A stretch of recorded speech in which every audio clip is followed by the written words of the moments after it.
కొంతమంది ముఖ్యులు కిసాన్ కాంగ్రెస్ ఆధ్వర్యంలో తెలంగాణ రాష్ట్రంలో ముఖ్యమంత్రి కేసీఆర్ గారు మాట్లాడుతున్న వ్యవసాయ విధానం గురించి చర్చించడం జరిగింది. మరి పెద్దలు కోదండరెడ్డి గారు, పెద్దలు శశిధర్ గారు,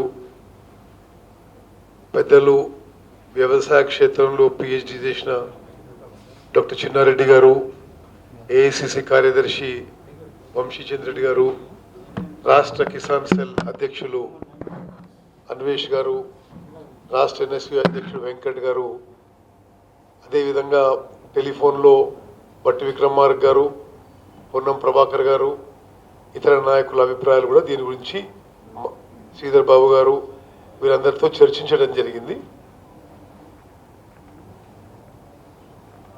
కేసీఆర్ గారి వారేదో నూతన సమగ్ర వ్యవసాయ విధానం అని మాట్లాడుతున్నారు. అది పూర్తిగా లోపభూయిష్టంగా ఉంది. సరి అయిన కన్సల్టేషన్స్తో సంప్రదింపులతో చేసినట్టుగా లేదు. ఏదో హడావిడిగా చేసినట్టుగా స్పష్టంగా అవుపడుతుంది. అది ఈ పంటకి మాత్రము, ఈ ఖరీఫ్ పంటకి అమలు చేయకూడదు.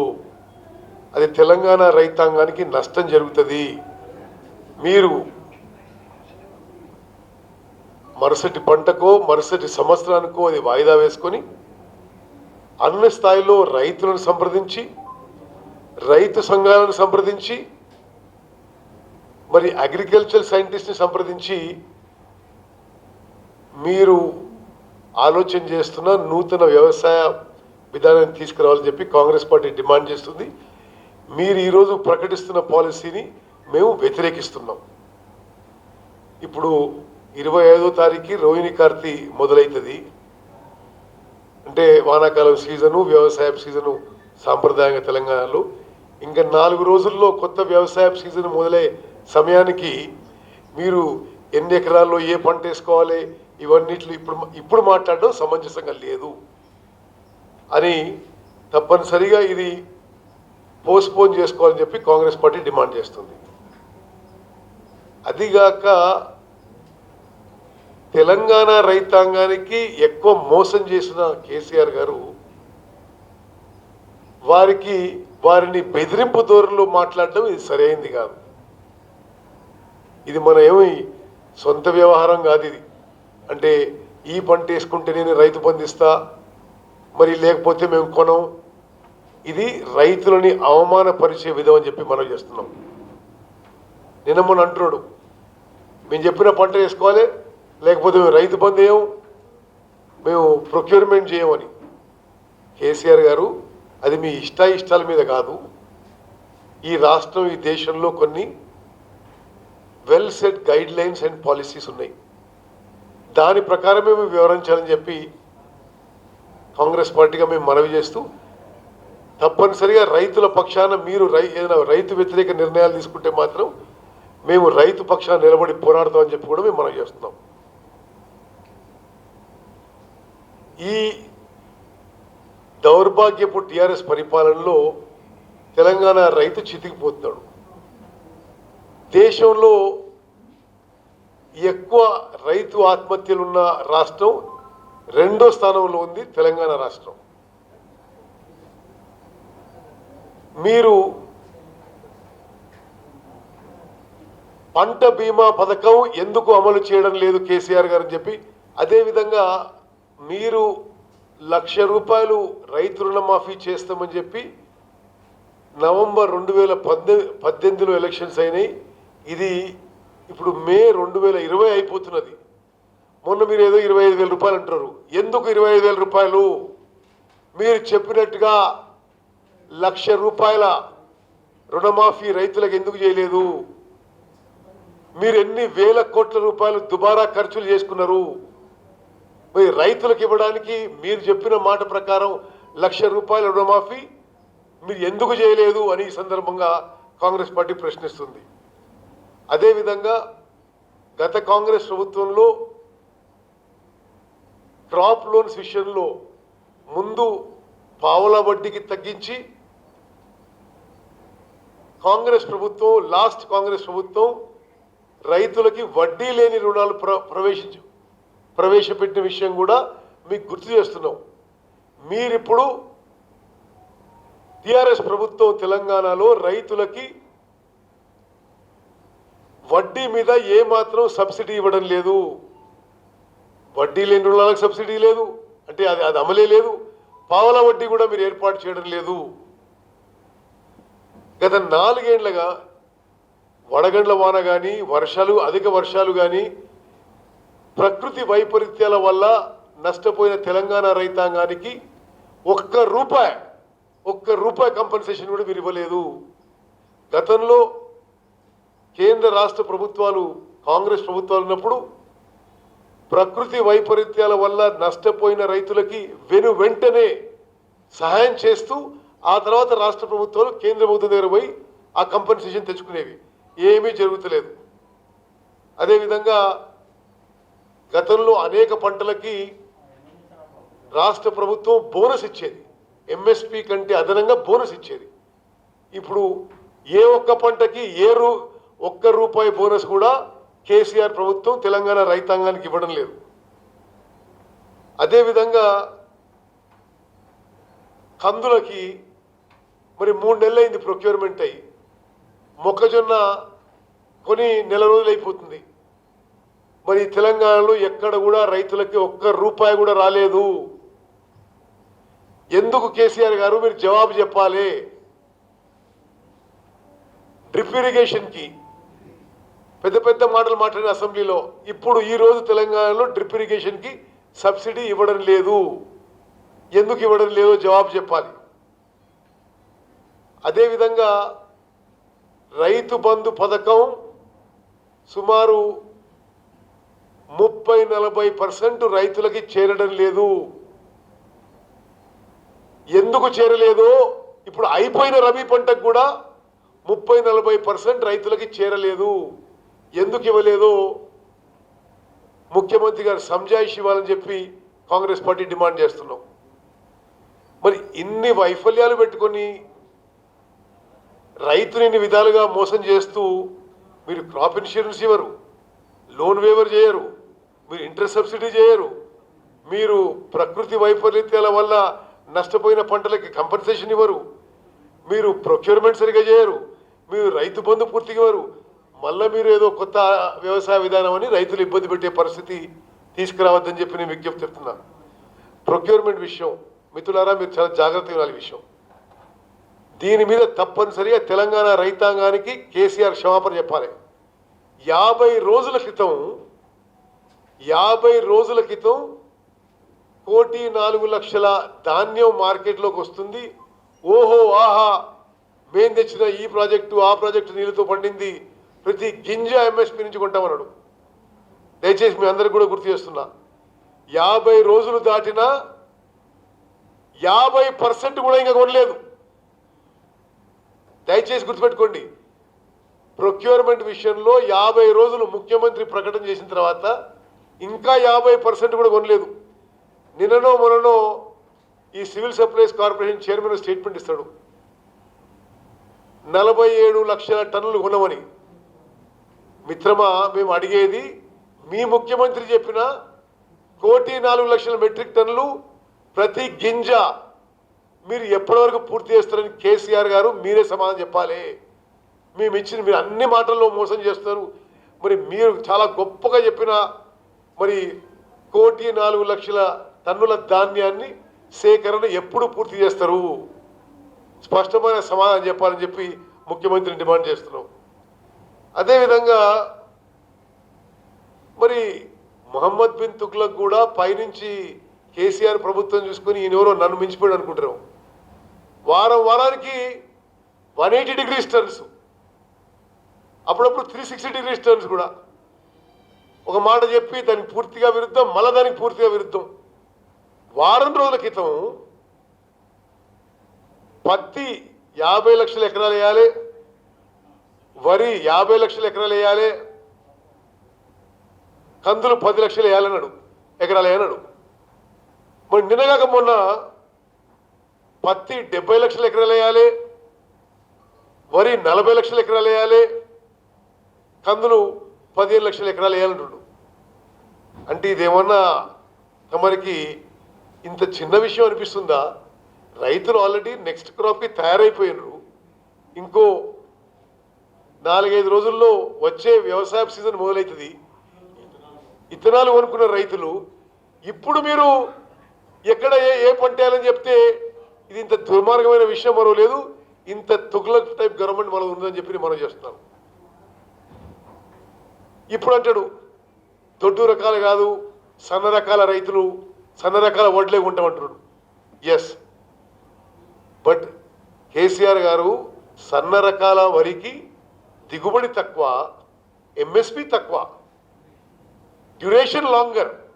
కాబట్టి మన పక్క రాష్ట్రంలో ఛత్తీస్గఢ్లో 685 రూపాయలు అదనంగా రాష్ట్ర బడ్జెట్ నుంచి బోనస్ ఇస్తున్నారు. మీరు కూడా రైతులకి 500 రూపాయలు బోనస్ ఇచ్చి మీరు చెప్పిన పంటను ఏమంటే బాగుంటుందేమో అని చెప్పి మేము మనవి చేస్తున్నాం. అదేవిధంగా ఒకసారేమో ఒక 2-3 ఏళ్ల క్రితం అసలు పత్తి వేయొద్దంటాడు, ఇప్పుడేమో అసలు పత్తి వేయాలంటున్నాడు.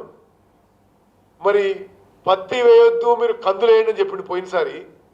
రైతులు పత్తి మానేసి కందులు వేస్తే ఇప్పుడు కందులకి ఎవరు కొనేటోళ్ళు లేరు, కొన్నాక పైసలు ఇస్తలేరు. పత్తి విషయం మీకు 2-3 విషయాలు చెప్పాలి. మీరే గతంలో పత్తి కొనొద్దన్నారు, పత్తి వేయొద్దన్నారు.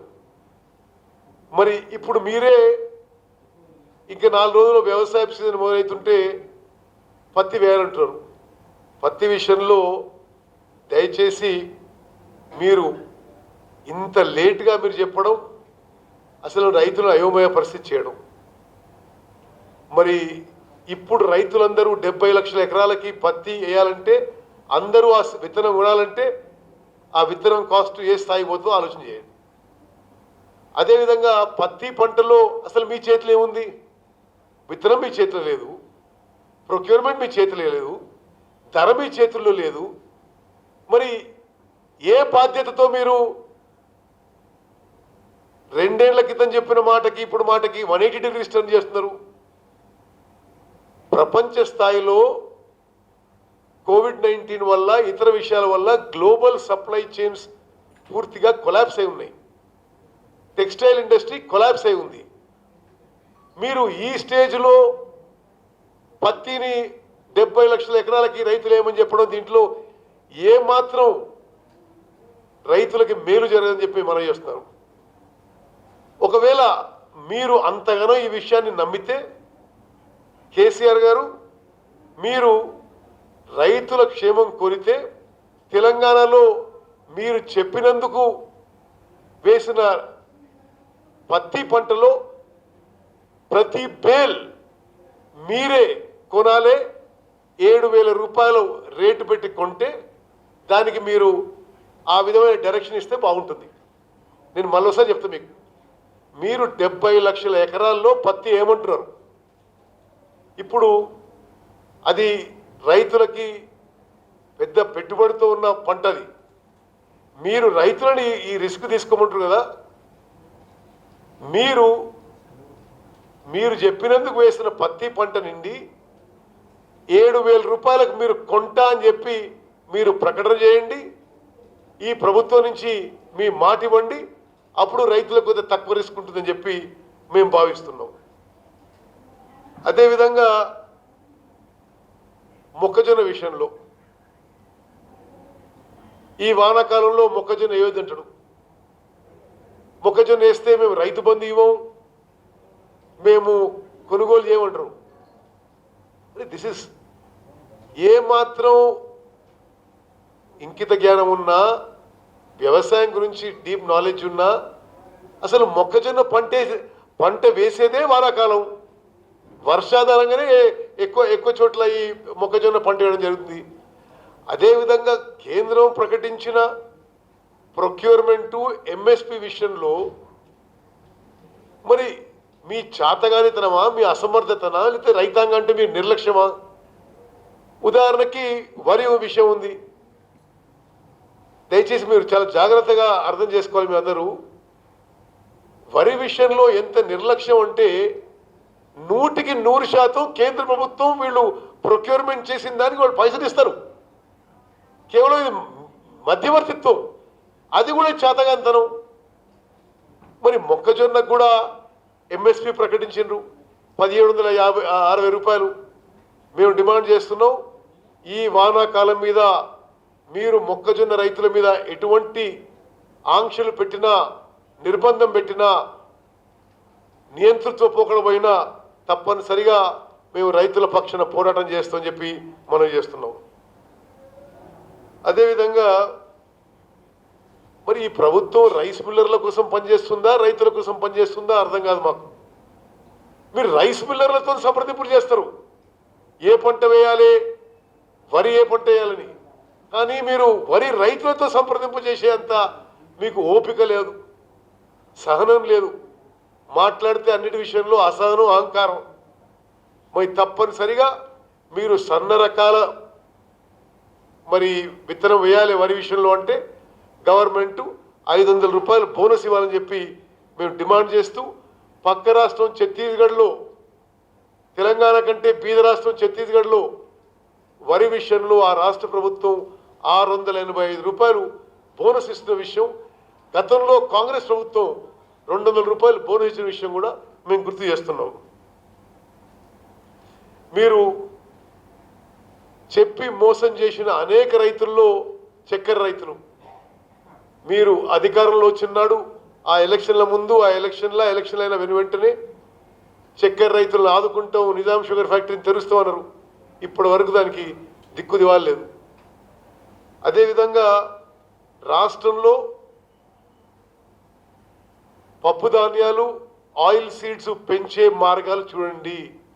పెంచడానికి ఇప్పుడు తెలంగాణ రాష్ట్రం పల్సెస్ అండ్ ఆయిల్ సీడ్స్ విషయంలో షార్టేజ్ ఉంది, అవి ప్రోత్సహించండి, దానికి ఇన్సెంటివ్స్ ఇవ్వండి. అదేవిధంగా మిర్చి, పసుపు, ఎర్రజొన్నలు, చెరుకు పంటలకు రాష్ట్ర ప్రభుత్వం మద్దతు ధర ప్రకటిస్తూ రైతులకి హామీ ఇవ్వాలి.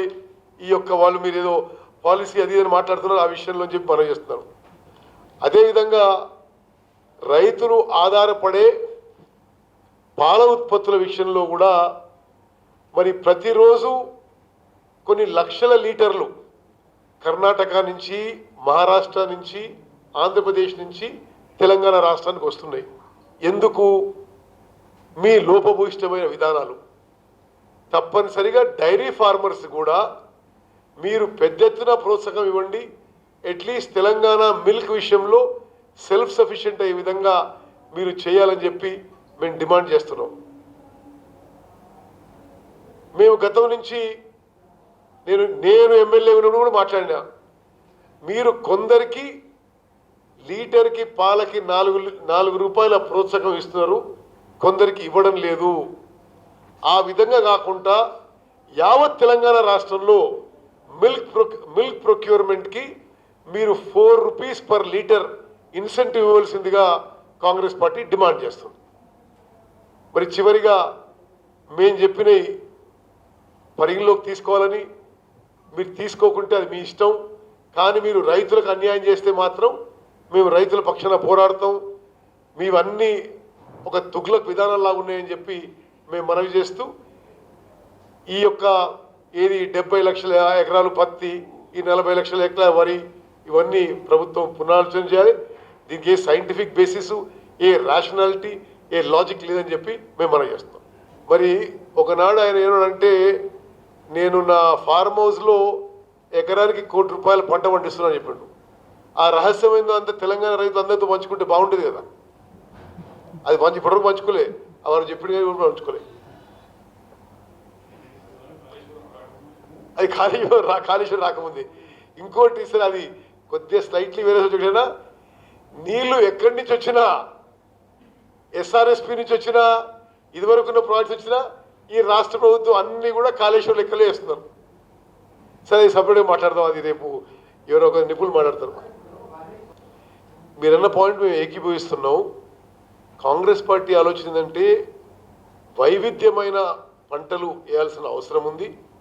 ఇంటర్ క్రాపింగ్ కూడా అయ్యే విధానం కూడా చూడాలి. అదేవిధంగా ఒక రైతుకి ఇప్పుడు రవికాంత్ రెడ్డి రైతు అనుకో, ఆయనకి ఎంత పెట్టుబడి ఉంది, ఎంతమంది లేబర్ ఆయన ఊర్లో ఉన్నారు, అసలు పత్తి వేస్తే పత్తి వేయడానికి లేబర్ దొరుకుతారా, ఇవన్నీ విషయాలు రైతుల కంటే కేసీఆర్ గారు ఎక్కువ తెలియదు కదా. ఈ విధమైన నిర్బంధంతో వ్యవసాయం చేయించడం ఇది సరి అయింది కాదు. అయినా సరే మీరు మరింత సమగ్ర ఆలోచన చేసి పాలసీతో రావాలని చెప్పి కాంగ్రెస్ పార్టీ డిమాండ్ చేస్తుంది. మేము కూడా మరి ఒక 2-3 రోజుల్లో కోదండ రెడ్డి గారు, అన్వేష్ రెడ్డి గారి నాయకత్వంలో we are going to make out a comprehensive suggestion for the government. Stakeholders meeting చేసుకొని తప్పనిసరిగా చేస్తాము. అది మరోసారి నేను బత్తాయి రైతుల విషయం మనవి చేస్తున్నా. అది నా కాన్స్టిట్యున్సీకి సంబంధించిన పెద్ద విషయం. బత్తాయి రైతుల విషయంలో ముఖ్యమంత్రి గారు మీరే చెప్పినారు, ఇది విటమిన్ సికి మంచిది, ఇది బాడీలో ఇమ్యూనిటీ పెంచుతుంది. ఇప్పుడు మీరు అందరూ మొత్తం తెలంగాణ బయటికి పోవద్దు, తెలంగాణ తినాలన్నారు. మీరు ఇప్పుడు తెలంగాణ బయటికి పోనీయలేదు. ఆ బత్తాయి రైతులు డిస్ట్రెస్లో ఉన్నారు. దయచేసి మొత్తం బత్తాయి పంట ప్రభుత్వమే కొనుగోలు చేసి రాషన్లో డిస్ట్రిబ్యూట్ చేయాలని చెప్పి కాంగ్రెస్ పార్టీ డిమాండ్ చేస్తుంది.